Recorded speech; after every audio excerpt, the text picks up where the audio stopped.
SCP-093의 세 번째 실험은 21살 남성 피험자와 함께 진행되었습니다. 이 피험자가 개체를 손에 쥐자 개체는 곧 보라색을 내뿜기 시작했죠. 지난 실험들과 유사하게 피험자는 도르래 시스템을 갖추고 거울로 들어갔습니다. 재단 직원들은 이번 실험에서 거울이 현대적인 도시의 한 구역을 투영하는 것을 확인하였습니다. 뉴욕과 비슷했죠. 브랜드를 알 수 없는 차량 몇 대를 제외하면 거리는 텅텅 비어 있었습니다. 차량들은 매우 진보한 최신 차량으로 보였죠. 피험자는 차량에 가까이로 다가가 유리창을 들여다보려 했으나 역겹고 고약한 냄새가 난다면서 뒤로 물러섰습니다. 피험자는 차량 안을 수색하라고 지시받았고 피험자는 유리창에 먼지를 닦고 안을 들여다봤습니다. 안쪽에는 지난 실험에서 발견되었던 것과 같은 갈색 물질이 보였죠. 그런데 비교적 깔끔하고 멀쩡해 보이는 차량 한 대가 피험자의 눈에 띄었습니다. 차량의 문은 열려 있었고 피험자는 잽싸게 차량 안으로 들어가 문을 닫았습니다. 연구원들은 그에게 차량에서 내리라고 지시했으나 피험자는 곧바로 거절했습니다. 피험자는 긴장한 듯해 보였죠. 통제실은 이 일로 피험자와 약간의 실랑이를 벌였습니다. 그렇게 고집을 부리면서 도시를 물끄러미 바라보는 피험자. 그런데 이때 얼굴 하나가 차량 안쪽을 물끄러미 바라보고 있습니다. 분명 피험자를 쳐다보고 있었죠. 그러나 이는 실험이 다 끝난 후 진행된 영상 검토 때 발견된 것이었죠. 당시 피험자는 해당 형체가 보이지 않는 듯 했습니다. 통제실은 피험자를 데려오기 위해 무장요원 4명으로 이뤄진 구출팀을 보냈고 곧 피험자가 발견되어 착용 중이던 장비를 해체한 후 카메라는 팀원들에게 전달되었습니다. 이후 요원들은 근처의 빌딩을 수색하라는 지시를 받았습니다. 건물에는 XEA 연구 파트너 주식회사라고 적혀있는 유리문이 있었죠. 문이 살짝 열려 있었고 팀은 메인 로비로 진입할 수 있었습니다. 건물 내부는 평범한 회사 빌딩의 로비였습니다. C자 안내 데스크와 데스크에서 멀찍이 떨어져 있는 의자는 마치 누군가 황급히 떠난 듯한 인상을 줬습니다. 데스크에는 비밀번호가 설정된 PC가 있었는데 팀원들은 몇 번의 시도 후 포기했죠. 데스크 뒤로는 엘리베이터 2대가 보였습니다. 데스크를 기준으로 왼쪽과 오른쪽에 하나씩 자리하고 있었고 터치 키패드로 작동시킬 수 있었습니다. 왼쪽의 엘리베이터는 고장난 상태였습니다. 문이 살짝 열려 있었으나 문 너머가 텅 비어 있었죠.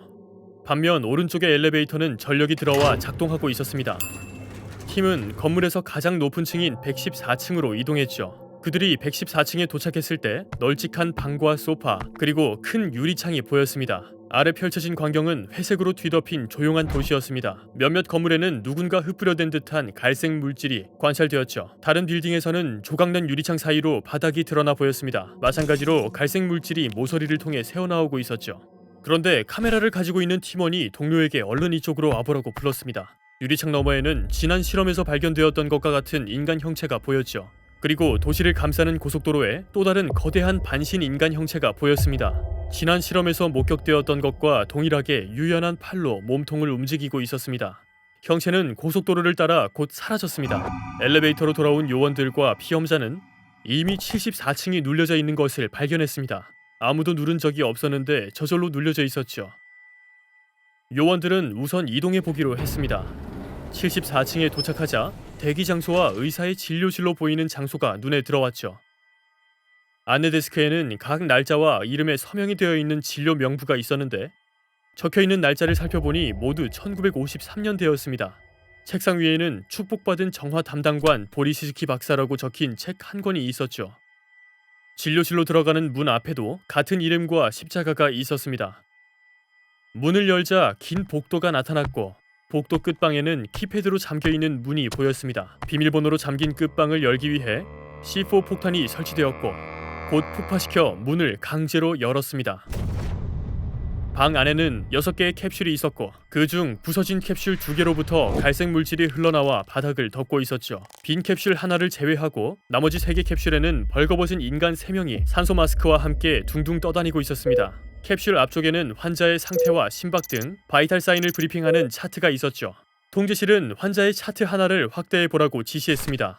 확대하자 제니퍼 맥지리키는 남편이 집을 떠난 사이 이웃과 2번 잠자리를 가지는 큰 시련을 겪었다. 환자는 정신과 육체의 정화를 위해 직접 주님과 우리의 손에 자신을 내맡겼다. 고위사제 왈라킨께서 기도를 진행하였으며 주님의 눈물 속에서 3일을 보낸 후 고결한 영혼과 함께 풀려나도록 하였다. 이때 묵묵히 요원들을 따라다니던 피험자가 공포에 사로잡혔습니다. 카메라로 촬영된 영상을 보니 당시 피험자는 지난 실험 때 마주친 것과 동일한 괴생명체들 사이에 둘러싸여 있었죠. 팀원들은 아무것도 보이지 않는다고 이야기했지만 피험자는 자신의 주변의 형체가 모두 보인다고 했습니다. 이는 이전 실험과 다른 지점이었습니다. 피험자가 주변에 인간 형체가 보인다고 답한 적은 단 한 번도 없었죠. 연구원들은 피험자를 구하라고 지시받았고 요원 한 명이 피험자에게 가까이 다가가자 형체들은 요원이 지날 수 있도록 길을 터줬습니다. 그러나 피험자와 가까워질수록 형체들은 괴성을 지르기 시작했고 피험자를 뚫어져라 쳐다보았죠. 피험자는 매우 고통스러워했습니다. 팀원들은 다시 지상층으로 돌아왔고 빌딩을 나섰습니다. 그런데 갑자기 피험자가 요원들의 왼편을 손가락질하며 고함을 질렀습니다. 왼편의 고속도로 위로 거대한 인간 형체가 팔을 휘저으며 도로를 거닐고 있었기 때문이었죠. 그 형체는 달걀 같은 얼굴을 돌려 요원들을 쳐다봤고 곧이어 하늘을 향해 울부짖기 시작했습니다. 이 상황을 본 통제실은 그들에게 최대한 빨리 거울을 통해 빠져나오라고 지시했습니다. 그 형체는 땅을 향해 팔을 뻗어왔죠. 그들은 성급히 탈출했고 안타깝게도 한 명의 요원이 돌아오지 못했습니다. 피험자가 돌아오자 거울은 곧바로 투영을 멈추고 방 안을 담기 시작했습니다. 나머지 팀원 한 명은 다른 세상에 남겨져 있었죠. 한편 방에 도착한 피험자는 공포에 사로잡혀 실험실 탈출을 시도했고 권총 무장을 시도하여 팀 리더에 의해 종료되었습니다. 이후 다시 거울을 작동시키기 위한 시도가 이어졌으나 보라색을 만드는 인원을 찾느라 몇 분 정도 소요되었죠. 마침내 성공하여 그들은 다시 그곳으로 돌아갈 수 있게 되었지만 동료는 어디에도 없었습니다. 동료의 유니폼과 소지품만 발견되었을 뿐이었죠. 그는 죽은 것으로 간주되었습니다. 이후 카메라에서 복구된 영상을 통해 인간 형체의 괴생물체가 동료 요원에게 다가온 것이 확인되었고 실험 당시 계속 발견되었던 갈색 물질이 생명체에게서 떨어져 카메라를 덮었죠. 총이 발사되었지만 동료의 고함 소리는 곧 잦아들었습니다. 인간 형체가 그를 잡아먹은 것으로 보입니다.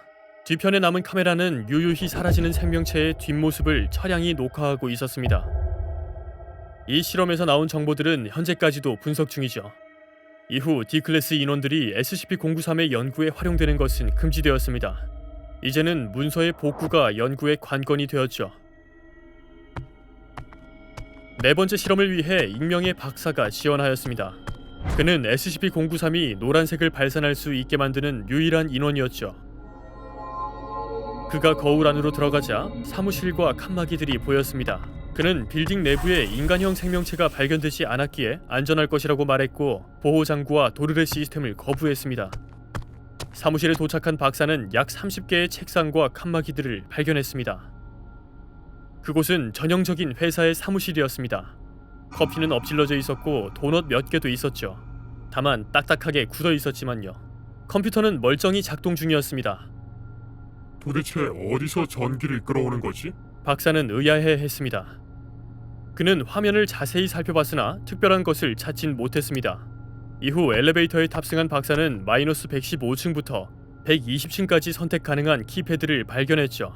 박사는 엘리베이터를 통해 마이너스 115층으로 이동하였습니다. 엘리베이터를 타고 이동하는 시간은 15분이나 걸렸죠. 엘리베이터가 이동하는 동안 카메라를 통해 전달된 영상은 오작동하더니 가끔 눈 내리는 황무지를 송출했습니다. 멀찍이 눈 덮인 오두막도 보였죠. 그리고 다시 박사의 시점으로 돌아왔을 때 지난 실험에서 관찰된 것과 유사한 형체 14구가 엘리베이터에 가득했습니다. 그런데 정작 그는 아무것도 보이지 않는다고 답했죠. 지난번과 같이 박사가 움직이자 형체들은 길을 터주었습니다. 그가 고약한 냄새가 난다고 불평하기 시작한 지 얼마 지나지 않아 엘리베이터가 마이너스 110층에 도착했습니다. 엘리베이터에서 내리자 감시 카메라 영상과 함께 경비실 같은 방이 나타났습니다. 작동 중인 장비를 향해 가까이 다가간 박사는 한 채널을 통해 우연히 인간 형체를 발견했습니다. 다만 비정상적으로 크기가 컸습니다. 대강 봐도 6층 정도의 높이였죠. 형체는 손에 장난감 자동차처럼 보이는 물체를 가지고 있었는데 곧 그것을 벽에 쳐 부셔버렸죠. 공간에 갇혀 있는 것처럼 보이는 형체는 계속 벽을 치고 있었습니다. 탈출을 시도하는 것 같았지만 별 효과는 없었습니다. 박사는 그 방에 있던 파일들을 좀 더 챙긴 후 자리를 떴습니다.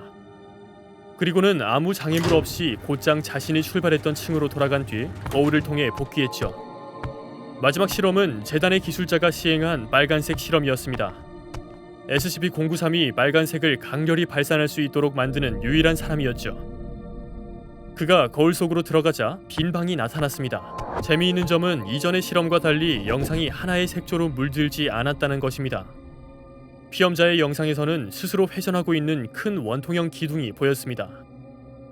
원기둥의 높이는 확실치 않으며 너비는 약 1.8m 정도로 보였습니다. 그리고 원기둥에는 불규칙적인 구멍들이 나 있는 것으로 보였죠.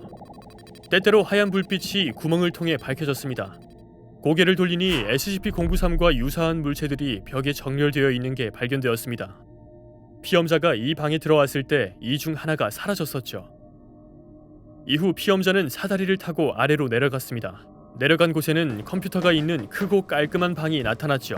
한 컴퓨터에서는 몇 개의 동영상이 발견되었습니다. 한 영상에서는 30대 후반으로 보이는 남성이 나타났죠. 영상을 자세히 살펴보니 피험자와 같은 공간에서 찍힌 것을 알 수 있었습니다. 다만 지금보다 더 깔끔하고 관리가 잘 된 느낌이었죠. 제 이름은 마이클 텔류이십니다. 재단의 요원이죠. 남자가 카메라에 대고 말했습니다. 이곳은 1972년입니다. 그러나 제가 SCP-093을 통해 확인한 결과 이 세계에서의 삶은 1954년 즈음에 끝났습니다. 저는 SCP-093을 활용해 이 센터에서 시작하고 끝나는 정말 많은 곳들을 방문했습니다. 잔디가 자라지 않는 풍경, 감지하는 모든 것들을 추적하는 불결한 것. 저는 그들이 어떻게 사냥하는지는 이해하지 못했지만 그것이 무엇인지는 정확히 이해했습니다. 영상은 그가 만난 인간 형체에 대한 설명을 이어갔습니다. 피험자는 해당 영상을 가지고 다시 돌아오라고 지시받았죠. 그런데 다시 돌아오는 과정 중 오작동이 발생하더니 SCP-093만 돌아오고 피험자는 사라졌습니다. 개체와 거울은 약 1시간 43분간 묵묵부답이었다가 투영을 시작했고 마침내 피험자가 나타났습니다. 피험자는 말수가 적어지긴 했으나 건강해 보였습니다. 그런데 간단한 건강 상태 체크가 진행되던 도중 피험자는 갑작스레 의료진에게 덤벼들었습니다. 이성을 잃은 것처럼 보였죠. 피험자를 저지하던 도중 그의 힘이 비정상적으로 강화된 것이 드러났습니다. 그는 직원 한 명을 총으로 쏴 사살했죠. 이에 보안 요원은 팔과 심장 부근에 총을 쐈습니다. 그런데 피험자는 총에 맞고도 멀쩡했죠. 모든 직원이 대피했고 자동 소총으로 무장한 요원들이 브리핑룸에 투입되어 피험자 처치를 시도했습니다. 보고에 따르면 피험자는 총에 맞은 후 피 대신 초록 또는 갈색이 혼합된 듯한 물질을 흘렸다고 합니다. 이는 튜브에서 목격된 것과 유사한 것이었죠. 해당 물질은 보라색 실험에서 채집되었었습니다. 개체가 분노하게 된 원인은 밝혀지지 않았습니다. 다른 세상에 지나치게 오래 노출되었던 탓일 수도 있습니다.